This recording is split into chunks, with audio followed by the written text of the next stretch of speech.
They're 35, they have a job, they drive a car, they file taxes, they look like an adult, they function like an adult. But the moment something goes wrong, the moment conflict arrives, the moment emotions get complicated, something shifts, and the person standing in front of you isn't 35 anymore. They're 8, or 12, or 15. Reacting with the emotional tools of a child in a situation that requires an adult. And the strangest part is, they don't see it. They can't see it, because the age they're stuck at is the age they believe they actually are, emotionally. Today I'm breaking down the psychology of people who never emotionally grew up.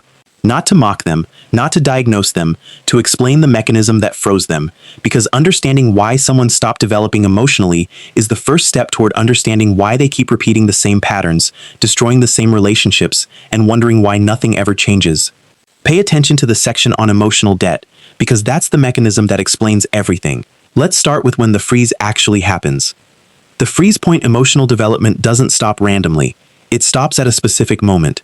A moment most people can't identify because it didn't feel like a moment. It felt like a Tuesday. Developmental psychologists call this an emotional arrest point.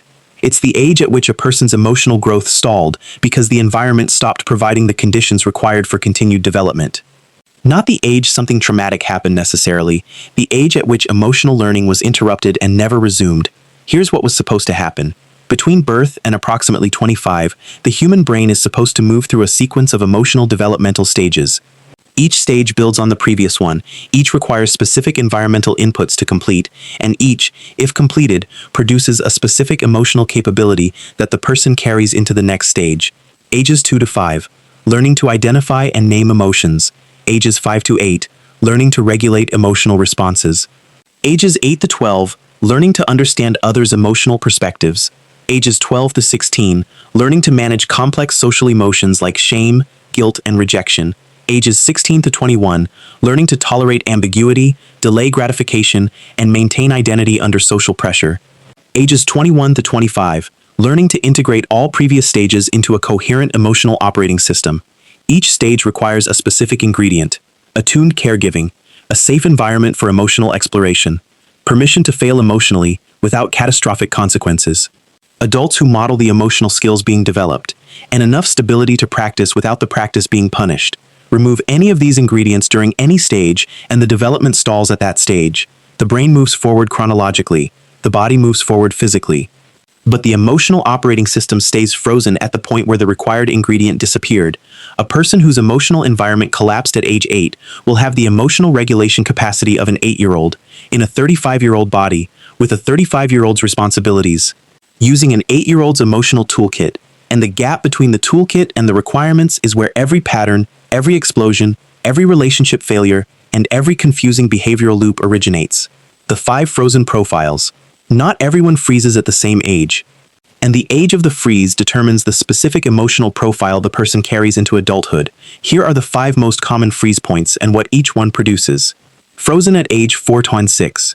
The emotional infant. This person's emotional world operates in primary colors: happy, sad, angry, scared. There are no mixed emotions, no nuance, no blend.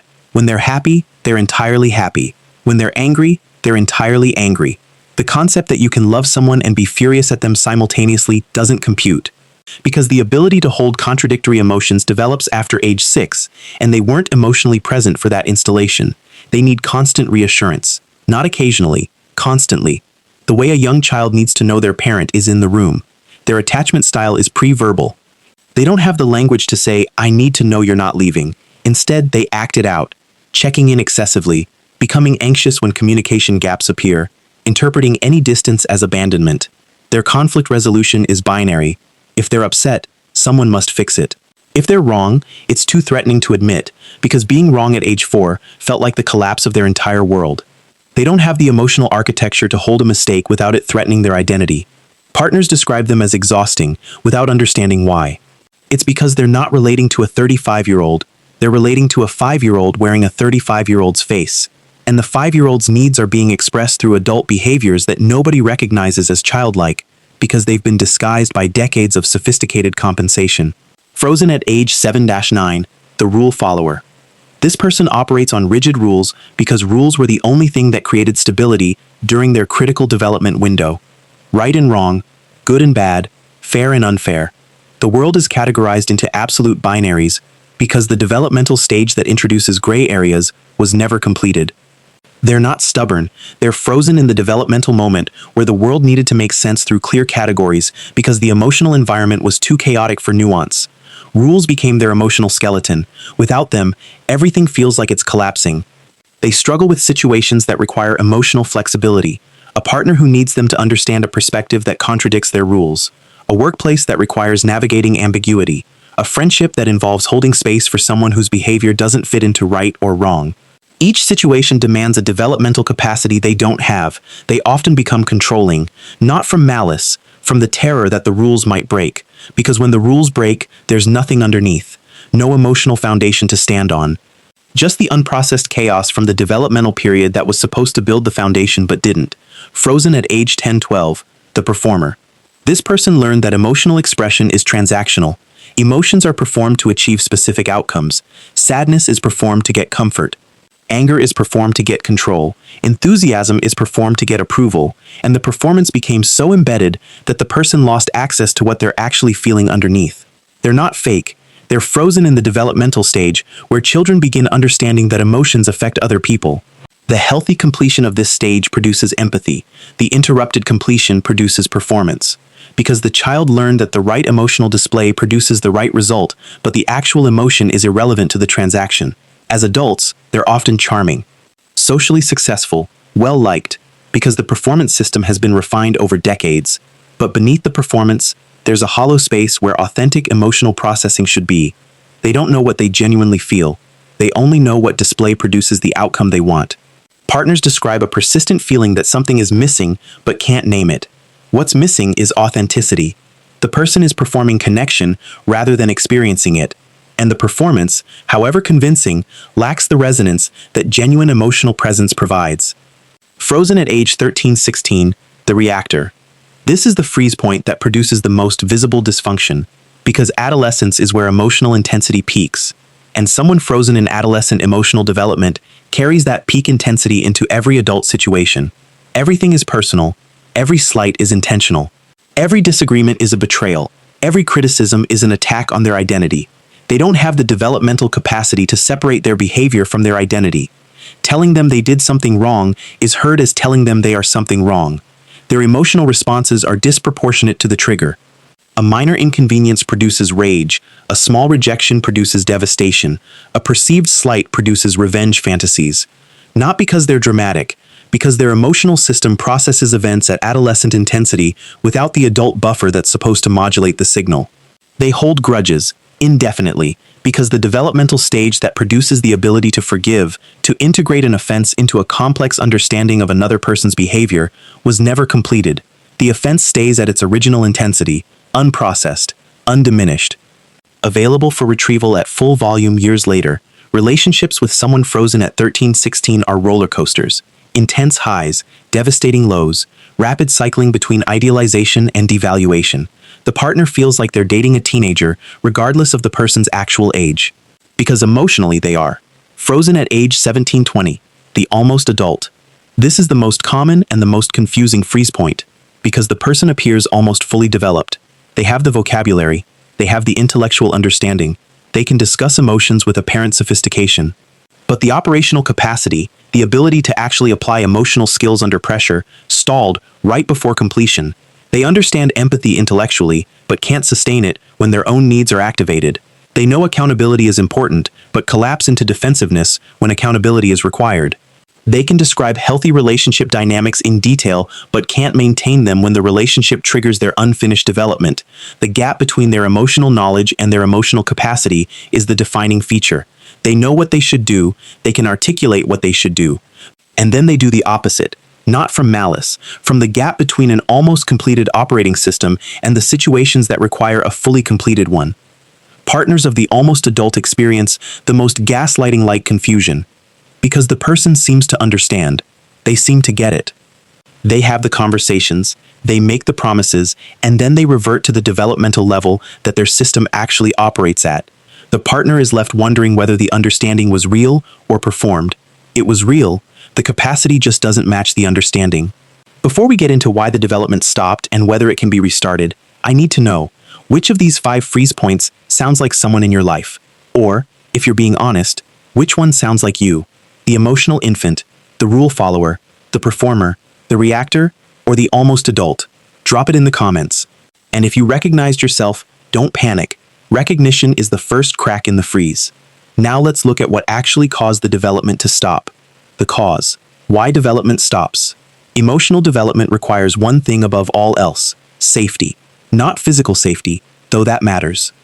Emotional safety. The freedom to experience emotions without those emotions being punished, dismissed, weaponized, or ignored. The freedom to practice emotional skills the way a child practices walking, clumsily, repeatedly, with falls that are met with support rather than criticism. Development stops when the safety disappears. And safety can disappear in ways that most people don't recognize as significant enough to cause lasting damage. The chaotic household. Not necessarily abusive, just unpredictable. A household where the emotional climate changed without warning, where one parent's mood determined the entire family's experience, where the child couldn't predict whether coming home meant warmth or tension. In chaotic environments, the child can't practice emotional development because the environment demands survival instead. You can't learn to regulate your emotions when your primary task is regulating someone else's. The developmental energy gets redirected from growth to management, and growth pauses indefinitely. The emotionally absent parent. Present physically, absent emotionally. The parent who provided food, shelter, and logistics, but never engaged with the child's emotional world. Never asked what they were feeling. Never modeled emotional processing. Never demonstrated that emotions are valid, important, and worth attending to. Without an attuned caregiver to mirror emotions back to the child can't learn to process them independently. Emotional processing isn't innate. It's learned through interaction. And when the interaction isn't available, the learning doesn't happen. Development stalls at whatever stage was active when the emotional absence became the norm. The parentified child. The child who became the emotional caretaker for their parent, who managed a parent's anxiety, who mediated between fighting parents, who became the adult in the household at an age when they should have been learning to be a child. Parentification doesn't just interrupt emotional development, it inverts it. The child develops hyper-awareness of others' emotions while losing access to their own. They become emotionally sophisticated in reading external states and emotionally primitive in managing internal ones. The result is an adult who can diagnose everyone else's emotional patterns with precision and can't recognize their own. The achievement-only environment. A household where the only acknowledged dimension of the child was their performance. Grades, sports, achievements, external output. The emotional dimension wasn't punished. It was simply never acknowledged. The message wasn't "don't feel." The message was "feelings aren't the part of you that matters." The child develops the external dimensions fully, intellectually mature, professionally capable, socially functional. But the emotional dimension, never watered, never fed, never acknowledged, remains stunted. A fully developed professional with the emotional capacity of a preteen, and nobody notices the discrepancy until a relationship or a crisis requires the emotional skills that were never developed. The emotional debt. This is the section I told you to pay attention to, because this is the mechanism that explains why emotionally undeveloped people keep repeating the same patterns regardless of how many times they've been told what they're doing wrong. Every incomplete developmental stage creates an emotional debt, a deficit, an unmet need that should have been met at a specific age and wasn't. And that debt doesn't disappear when the person ages past the stage. It persists, accumulates interest, and demands payment through adult behavior. The child who didn't receive adequate emotional attunement at age 5 carries an attunement debt. As an adult, this debt manifests as an insatiable need for validation. No amount of reassurance is enough, because the reassurance is trying to fill a deficit created 30 years ago. An adult reassurance can't retroactively install what childhood attunement was supposed to build. The child who didn't develop emotional regulation at age 9 carries a regulation debt. As an adult, this debt manifests as emotional explosions that are disproportionate to the trigger, because the regulation system that would normally modulate the response wasn't completed. The explosion isn't overreaction, it's unregulated reaction. The modulator is missing. The teenager who didn't develop identity stability at age 16 carries an identity debt. As an adult, this debt manifests as chameleon behavior, becoming whoever the room needs, changing values based on the current relationship, unable to maintain a consistent self-concept under social pressure, because the identity consolidation that should have occurred during adolescence was interrupted. The debts compound, they interact. A person might carry multiple debts from multiple frozen stages, and the compound effect produces behavior patterns so complex that neither the person nor the people around them can trace the behavior back to its developmental origin. They just see the pattern, the repeated explosions, the persistent neediness, the chronic inability to hold accountability, the cycling through relationships with identical dynamics, and they call it, "That's just how they are." It's not how they are, it's how they were frozen. And the freeze, unlike character, can theoretically be thawed. The compensation architecture. Emotionally frozen people don't walk through the world obviously stuck. They build compensation structures that disguise the freeze. And these structures are often so effective that the person appears more functional, not less, than their peers. Intellectual compensation. They can't feel their way through situations, so they think their way through instead. They develop an intellectual model of emotions that substitutes for actual emotional processing. They can discuss attachment theory, emotional intelligence, and relationship dynamics with the sophistication of a graduate student. But the discussion is academic, not experiential. They understand emotions the way a blind person understands color, through description rather than perception. This creates a specific kind of confusion for the people around them. But they understand everything. They can explain exactly what they're doing wrong. Why don't they change? Because understanding a developmental deficit intellectually doesn't fill the deficit any more than understanding hunger intellectually fills the stomach. The knowledge is real. The capacity is still missing. Humor compensation. They develop humor as a deflection system. A sophisticated, often brilliant system that redirects attention away from emotional depth and toward entertainment. Every serious moment gets diffused with a joke. Every vulnerable moment gets escaped through comedy. Every approaching emotional confrontation gets dissolved in laughter. People love being around them. They're entertaining, engaging, fun. But the people who get close enough eventually notice that the humor never stops, that there's no off switch, that the comedy is a wall, not a window, and behind the wall, the emotional development sits frozen, untouched, because the humor has been so effective at preventing anyone from reaching it that the person themselves has forgotten it's there. Control compensation. If you can't manage your own emotions, manage everything else. The environment, the schedule, the people, the variables. Control becomes the substitute for emotional regulation. If nothing unexpected happens, no emotional response is required. If everything is managed, the frozen system is never tested. This produces people who appear extremely competent, organized, reliable, the person everyone depends on. But the competence is defensive. Every plan is a wall against emotional surprise. Every controlled variable is a prevention of emotional activation. They're not organized because they love order.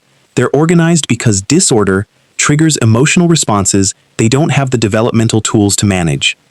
The relationship impact emotionally. Frozen people create specific, predictable dynamics in their intimate relationships, and these dynamics are responsible for more relationship failures than almost any other psychological factor. They attract partners who compensate. A person frozen at age 8 often attracts a partner who functions as their emotional parent. The partner manages their reactions, translates their emotions, handles the emotional labor of the household. Initially, this feels like love. They take care of me. Over time, it becomes resentment. The partner didn't sign up to raise an adult, and the emotionally frozen person didn't realize they were being raised. They create intermittent reinforcement. Because their emotional system is frozen, not absent, it occasionally produces moments of genuine emotional depth. Moments where the frozen person accesses a developmental stage they haven't completed and temporarily performs at a higher level. These moments are real. They're just not sustainable. The partner experiences these moments as evidence that the real person is in there, that the capacity exists. That if they just love hard enough, consistently enough, patiently enough, the frozen person will thaw, and so they stay. Through the explosions, through the regression, through the patterns, waiting for the next moment of genuine depth, which comes, briefly, before the freeze reasserts. This is intermittent reinforcement, the same mechanism that makes gambling addictive, unpredictable reward interspersed with consistent disappointment, and it keeps partners in dynamics that would otherwise be intolerable, because the occasional glimpse of the developed version creates just enough hope to sustain the relationship through the frozen version's dominance. They resist the exact thing that would help. The frozen person needs emotional engagement to thaw. They need safe, attuned, patient interaction that provides the developmental conditions that were missing in childhood. But their freeze makes them resist exactly this. Vulnerability feels dangerous because it was dangerous at the age they froze. Emotional engagement feels threatening because emotional engagement failed them at the age they froze. The partner tries to create safety. The frozen person interprets safety as a setup. The partner tries to engage emotionally. The frozen person deflects, controls, intellectualizes, or jokes their way out. The medicine is being offered and the patient is allergically reactive to it. This creates the central paradox. The frozen person needs precisely what they can't tolerate, and the people trying to help them are consistently repelled by the defense systems protecting the freeze. The thaw can emotionally frozen people develop? Yes. The neuroscience is clear. Neuroplasticity doesn't expire. The emotional development stages that were incomplete can be revisited and completed at any age. The brain retains the capacity to build the pathways that weren't built in childhood. But the thaw requires conditions that most frozen people find excruciating. It requires admitting the freeze exists. This is the hardest step, because admitting you're emotionally underdeveloped when you're intellectually sophisticated feels like admitting you're fundamentally defective. The frozen person has spent decades building compensation structures that disguise the freeze. Admitting the freeze means dismantling the disguise, and the disguise has been protecting them from the very vulnerability that development requires. It requires sustained, safe emotional engagement. Not one conversation, not one therapy session, sustained engagement over months and years. The development that should have happened across childhood doesn't compress into a weekend workshop. It requires the same ingredient it always required: attuned, patient, consistent emotional interaction that allows the frozen person to practice the skills they never learned, in real time, with real stakes, and real tolerance for the clumsy, embarrassing, often painful process of developing emotional skills at an age when everyone else already has them. It requires tolerating regression. Development isn't linear, especially redevelopment. The thawing person will regress. They'll access a developmental stage, begin practicing it, and then collapse back to the frozen level when the stress exceeds their new capacity. This isn't failure. It's the normal pattern of development. Children do it constantly. The difference is that nobody judges a 4-year-old for regressing. Everyone judges a 35-year-old. It requires relationships that can hold the process. The frozen person can't thaw alone. Development is fundamentally relational. It requires someone who can provide the attuned response that was missing: a therapist, a partner with extraordinary patience, a friend who understands the process, someone who can see the 8-year-old inside the 35-year-old and respond to both simultaneously. This is rare. Most people can't hold that complexity. Most relationships can't sustain that demand. And the frozen person, having already strained most of their relationships through decades of frozen behavior, often has the fewest available candidates for the exact kind of relationship the thaw requires. The exit. If you recognize someone in this, a partner, a parent, a friend, a version of yourself, here's what matters. They're not choosing to be this way. Nobody chooses emotional arrest. It was imposed by circumstances during a developmental window when the person had no control over their environment. The freeze isn't a decision, it's an adaptation that became architecture, but adaptation that served a child becomes a prison for an adult. And the prison, however understandable, doesn't excuse the damage. Understanding the mechanism doesn't mean tolerating the behavior. You can have compassion for the freeze and still refuse to be frozen by proxy. You can understand the origin and still protect yourself from the impact. The frozen person deserves compassion. They also deserve honesty. Honest feedback about how their frozen behavior affects the people around them. Not cruelty. Not diagnosis, just the mirror that their compensation structures have prevented them from looking into. And if you're the frozen one, if you recognized your own freeze point in these profiles, here's what you need to know. You're not broken, you're incomplete. Development was interrupted, not destroyed. The stages you missed are still available. The skills you didn't build can still be constructed. The emotional operating system that froze at age 8 or 12 or 16 can still be updated. But the update won't happen on its own. It won't happen through intellectual understanding alone. And it won't happen without the willingness to feel things you've been frozen against feeling for decades. The thaw is uncomfortable. It's slow. It's humbling. It requires doing at 35 what most people did at 5. Learning to name emotions. Learning to sit with discomfort. Learning to take accountability without identity collapse. Learning that vulnerability isn't the threat your frozen system believes it to be. It's the hardest work a person can do, and it's available to you, right now, at any age, in any condition. The freeze was never permanent. It just felt that way because nobody told you the ice could melt. It can, but you have to let it. One last thing. If you recognized yourself or someone you love in these profiles, I want to know one thing. Not which freeze point, not the diagnosis. Just this. What's the one emotional skill that you know you should have but don't? The one thing everyone else seems to do naturally that feels impossible for you? Name it in the comments. Because naming the missing skill is how you stop calling it a personality and start calling it what it actually is. a developmental gap. And gaps, unlike identities, can be filled.